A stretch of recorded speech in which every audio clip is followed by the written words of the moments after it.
datos.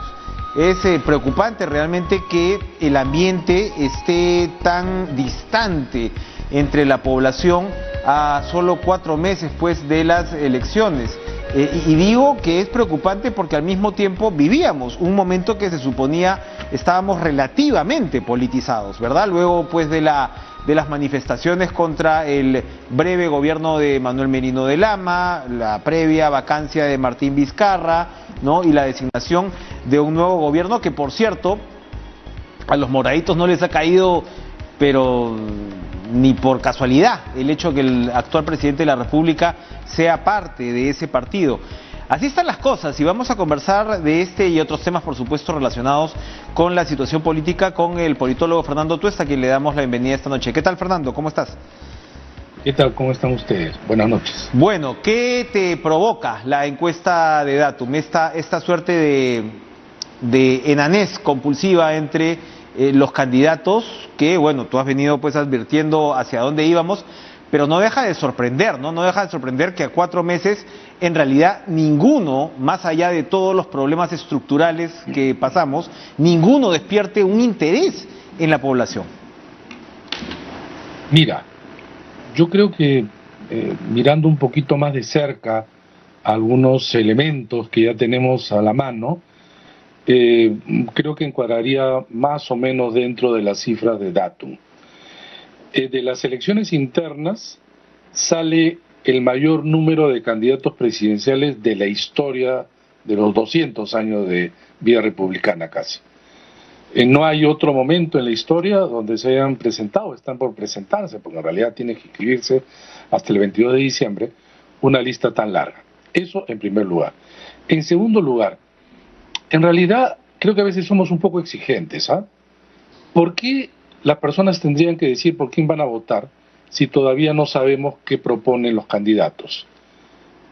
Quizá aquellos que dicen que votarían por él es más por simpatías sobre desempeños anteriores, porque tienen empatía sobre determinados aspectos que muestran los candidatos, y para empezar, no todos se muestran, ¿no? Aparecen quizás los más conocidos, los más recordados, y entonces la campaña empieza después de fiestas. Y no solamente eso, sino que la encuesta de Datum no coloca en la lista a los ya, de alguna manera, si bien es cierto, no inscrito oficialmente, por lo menos han pasado el filtro de las elecciones internas. Uh-huh. Entonces pueden aparecer ahí nombres o personas que creen que algunos van a candidatear y ya no lo van a hacer. Por ejemplo, hasta hace poco, por decir solamente un nombre, Alfredo Barnechea, uh-huh. ¿no? En otro momento Pedro Cateriano, en fin, se hablaban de nombres. Incluso no sabemos si de los 22, de repente al último alguno sale de esa lista. Pero no deja de tener razón, Enrique, la idea que no estamos delante de candidatos que tienen por lo menos 2, 3 que aparecen por sobre encima del resto, ¿no? Uh-huh, uh-huh. Pero es que también es cierto que si uno, tipo así, una lupa, se acerca, sí tenemos a esos, ¿ah? Porque los demás, claro, son tan chicos que están dentro del margen de error, ¿no? Uh-huh, uh-huh. Mira, ¿cuántos aparecen?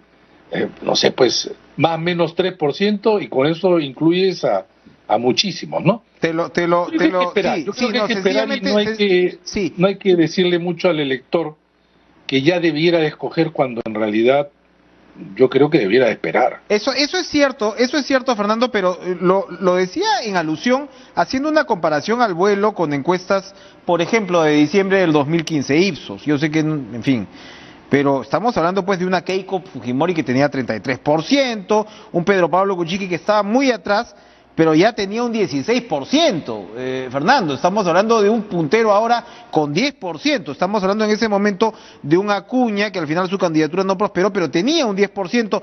Alan García, que de ahí bajó 9%. O sea, ya acá ya estabas planteando, al menos, los que pasaron finalmente a la segunda vuelta entre idas y venidas. Porque después de esto la izquierda tuvo un repunte.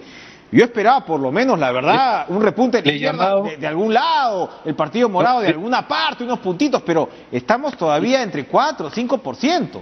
le llamábamos el elenco estable. Ajá. Durante un año aparecían los nombres que tú has dicho, más menos con subidas y bajadas, pero ahí estaban, ¿no? Hasta diciembre. Pero es difícil que exista un elenco estable, porque lo que ocurrió en el país del 2016 en adelante no lo hemos vivido nunca. Ah, no, desapareció el elenco estable. Entonces, Claro, claro, sí. los niveles de inestabilidad han sido enormes y lo siguen siendo, ¿no? Entonces, yo creo que es difícil adhesiones mayoritarias o importantes a estas alturas. Yo creo que la gente está esperando, ¿ah? Uno puede preguntar incluso a nuestro entorno y es más, probablemente muchos de los que digan que van a votar por alguien no es con la firmeza que de repente van a mantenerlo hasta el 11 de abril. Yo creo que nuestra campaña, este proceso es tan especial que hace esto también. Mira, ¿con cuánto ha ganado en primera vuelta? ¿A cuánto alcanzaba un porcentaje en primera vuelta en los últimos años? Efectivamente, 30 y tantos %, ¿no?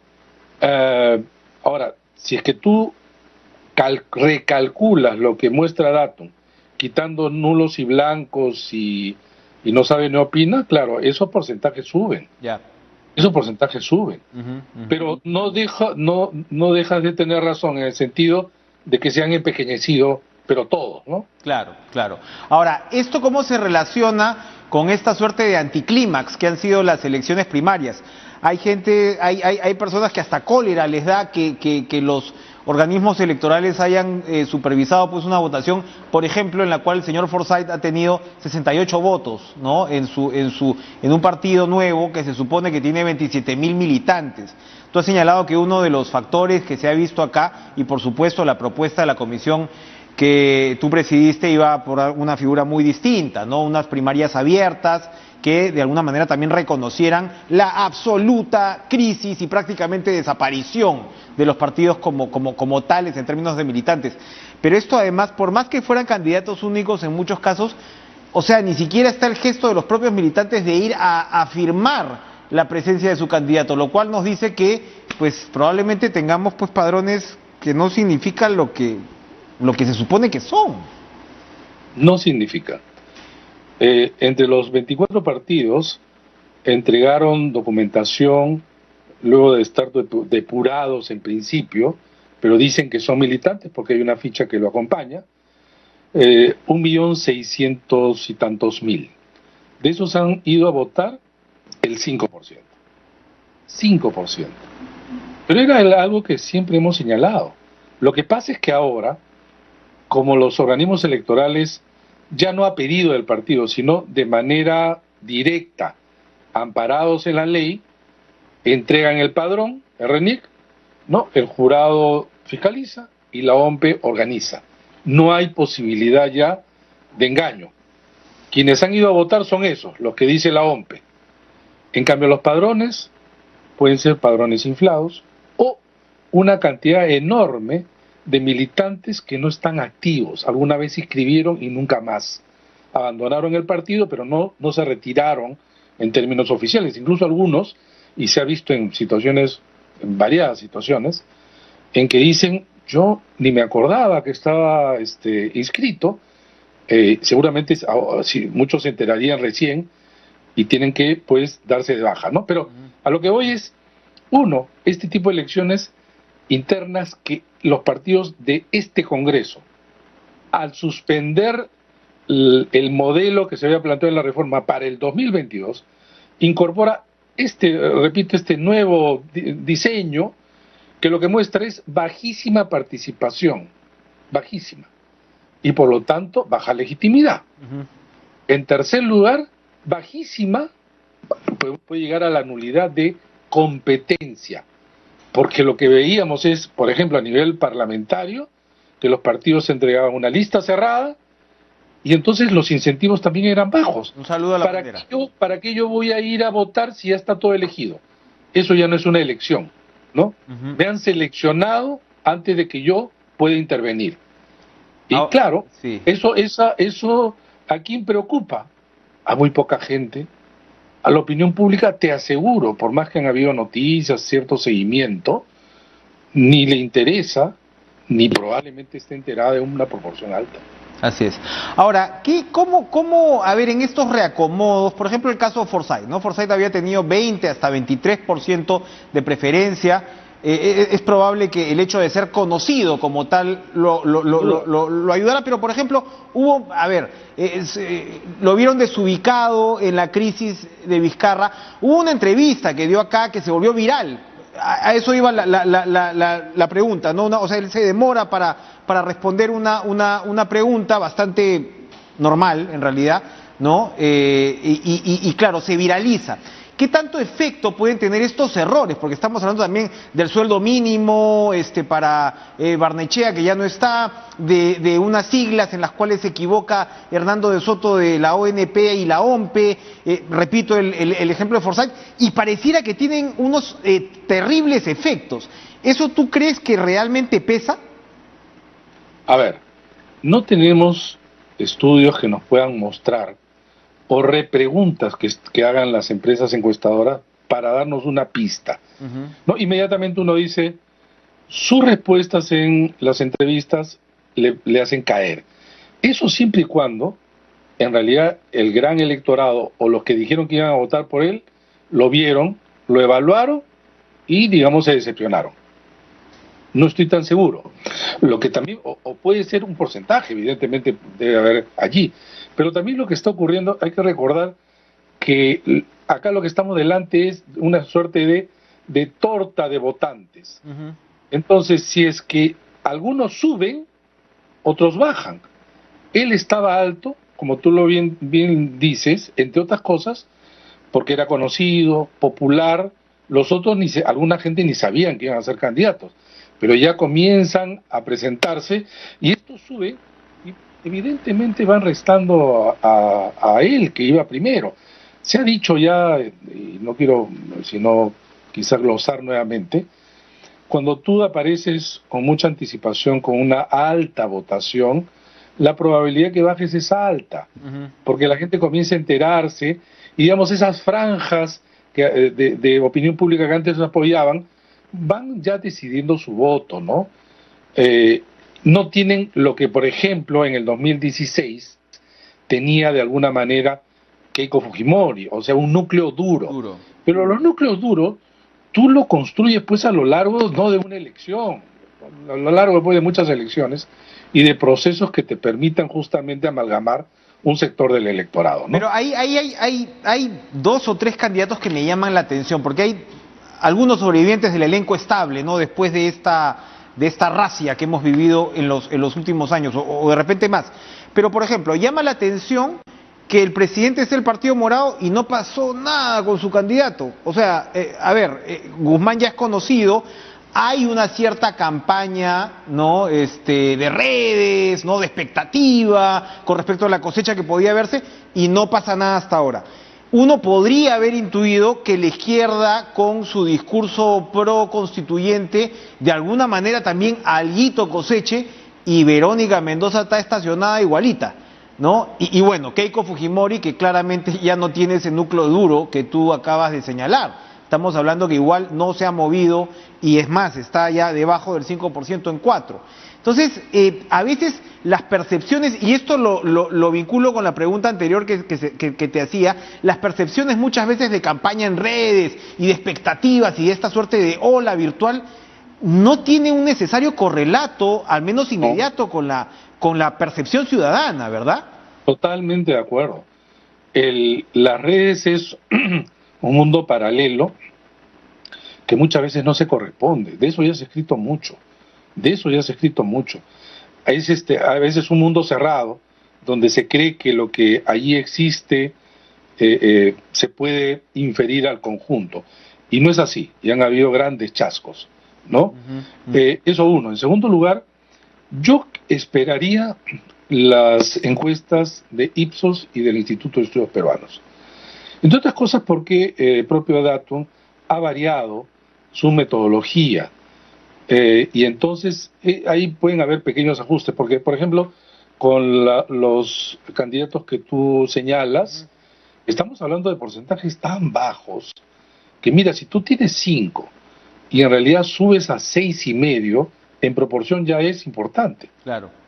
Que son pequeños porcentajes, pero no lo podemos saber porque los márgenes de error, evidentemente, de una muestra que se infiere al universo, te comen todo eso, pues. Cuando dices más, menos 3 y te ponen 5, quiere decir que puedes tener 8 o puedes tener 2, ¿no? Claro. Ese es más o menos lo que se dice con el más, menos. Y entonces, si es que tú miras allí el listado, ahí casi están pisoteando entre todos, ¿no?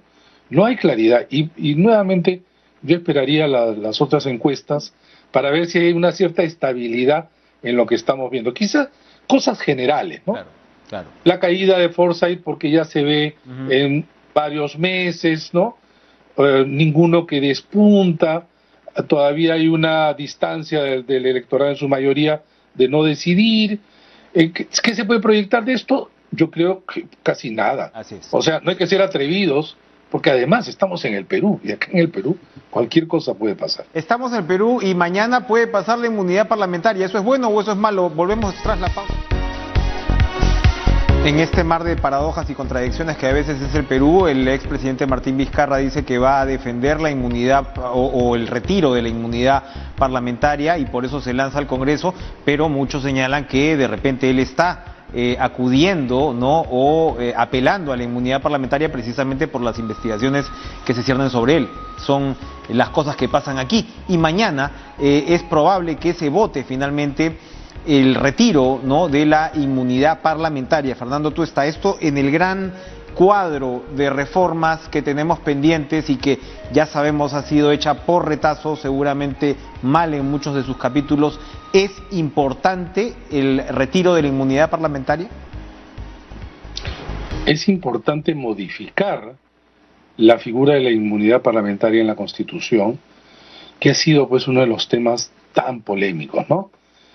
En la Comisión de Alto Nivel para la Reforma Política nosotros propusimos una figura que finalmente nos parecía dentro de la gama de posibilidades la más interesante.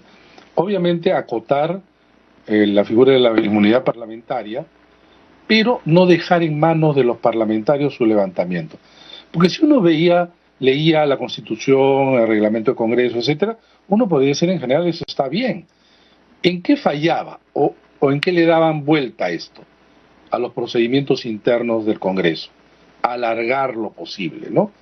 Entonces era una manera de defenderse, y así ocurrió con muchos congresistas, incluso a solicitud de levantamiento de la inmunidad parlamentaria por parte de la Corte Suprema no se hacía. El caso de Vinicio Ríos, el caso de el señor Donaire, ¿no? Lo prolongaron hasta niveles ya pues inauditos, ¿no? Cuando cuando ya se permitió el levantamiento, ya se habían fugado, el caso de Donaire conocido. Entonces, yo creo que sí debe haber un nivel de protección para los parlamentarios, pero también es necesario observar que lamentablemente los congresistas han hecho casi lo indecible como para que la gente sienta que la inmunidad es una protección indebida y por lo tanto lo mejor es simplemente desaparecerla, ¿no? Bueno, y ya, como tú bien dices, probablemente mañana se vote, pero se requiere pues 2 votaciones, ¿no? Claro. Podría votarse mañana con más de 87 votos, pero la reforma constitucional todavía no termina hasta que en la próxima legislatura, es decir, de marzo, ¿no?, a julio, se vote en una segunda oportunidad nuevamente con 87 votos. ¿Será el mismo ánimo de todos los congresistas? O algunos, no sé, pues, con estos vientos en donde no quieren ser rechazados, como se ha visto en las últimas semanas, ahora pueden votar a favor de eliminarla y en marzo simplemente desistir y no llegar a la doble votación con 87 votos y en consecuencia no habría reforma constitucional. Hay que tener mucho cuidado. Así es, hay que tener mucho cuidado y realmente importante además que en el Perú pasemos pues de un péndulo, de un lado del péndulo al otro. Se vuelve cada vez más difícil llegar a consenso sobre modificaciones, o apareces o desapareces. Gracias, Fernando Tuesta, por acompañarnos esta noche.